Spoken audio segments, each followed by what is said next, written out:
Hi అండి, నమస్తే. Welcome to our channel Krishna's kitchen and vlogs. ఈరోజు ఈ వీడియోలో ఇన్స్టెంట్ బ్రేక్ఫాస్ట్ రెసిపీని మీతో షేర్ చేసుకుంటున్నాను.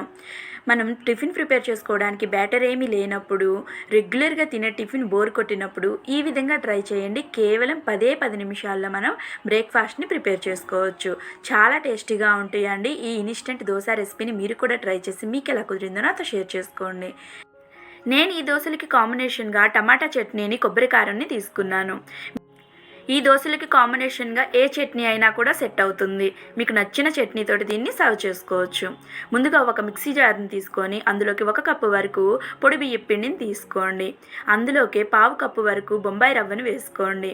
అదే కప్పుతోటి 2.5 కప్పుల వరకు వాటర్ని పోసుకోవాలి. మెజర్మెంట్స్ అన్నీ ఒకటే కప్పుతో తీసుకుంటే మీకు దోశలు అనేవి పర్ఫెక్ట్గా వస్తాయి. ఇలా 2.5 కప్పుల వరకు వాటర్ని పోసుకొని మిక్సీ జార్కి మూత పెట్టుకొని దీన్ని బాగా మిక్సీ పట్టి తీసుకోండి. మనకి వీడియోలో చూపిస్తున్న విధంగా కన్సిస్టెన్సీ అనేది ఉండాలి. దీన్ని ఒక గిన్నెలోకి తీసుకోండి. ఇప్పుడు ఇందులోనే అదే కప్పుతోటి 1/2 కప్పు వరకు సన్నగా తరిగిన ఉల్లిపాయల్ని వేసుకోండి. ఒక పచ్చిమిర్చిని సన్నగా తరిగి యాడ్ చేసుకోండి.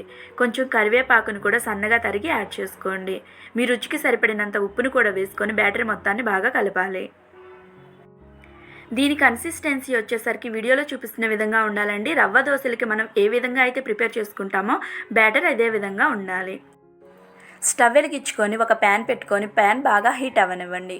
బాగా హీట్ అయిన తర్వాత ఒక గరిటెడు పిండిని తీసుకొని వీడియోలో చూపిస్తున్న విధంగా దీన్ని స్ప్రెడ్ చేసుకోవాలి. నార్మల్ దోశలాగా దీన్ని గరిటెతో తిప్పకూడదండి. రవ్వ దోశని ఏ విధంగా వేసుకుంటామో అదే విధంగా వేసుకోవాలి.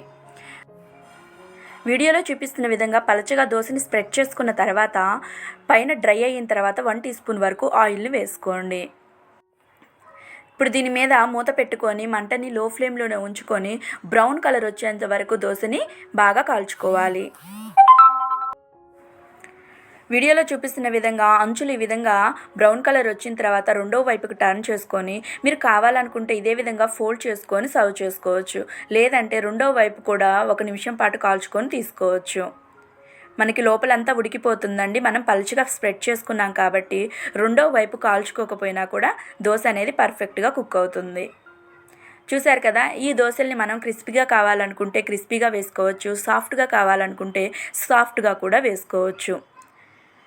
ఇప్పుడు సాఫ్ట్గా ఎలా వేసుకోవాలో చూపిస్తున్నాను చూడండి. మనం ఊతప్పం లాగా కొంచెం మందంగా వేసుకున్నా కానీ ఈ దోశలు అనేవి చాలా బాగుంటాయి. వీడియోలో చూపిస్తున్న విధంగా ఊతప్పం లాగా చిన్న సైజులో కొంచెం మందంగా ఈ విధంగా వేసుకున్నా కూడా మనకు దోశలు అనేవి బాగా వస్తాయండి. నేను ఇక్కడ ఆయిల్ కూడా వేయడం లేదు. మంటని లో ఫ్లేమ్లో పెట్టుకొని మూత పెట్టుకొని కుక్ చేసుకున్నాను.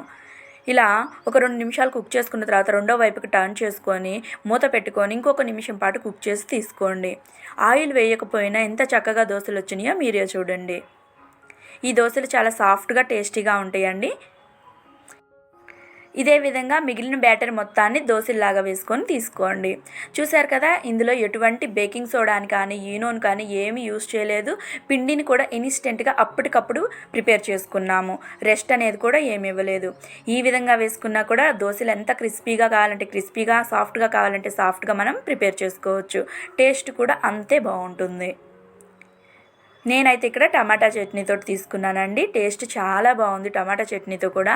మీరు కావాలనుకుంటే పీనట్ చట్నీ కానీ కొబ్బరి చట్నీతో కూడా ట్రై చేయొచ్చు.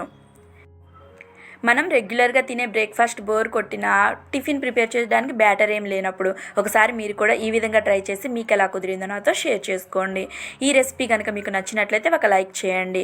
మీ ఫ్రెండ్స్ అండ్ రిలేటివ్స్కి వీడియోని షేర్ చేయండి. మరెన్నో మంచి రెసిపీస్ కోసం మన ఛానల్ని సబ్స్క్రైబ్ చేసుకోండి. Please like, share and subscribe to my channel Krishna's kitchen and vlogs. Thank you for watching.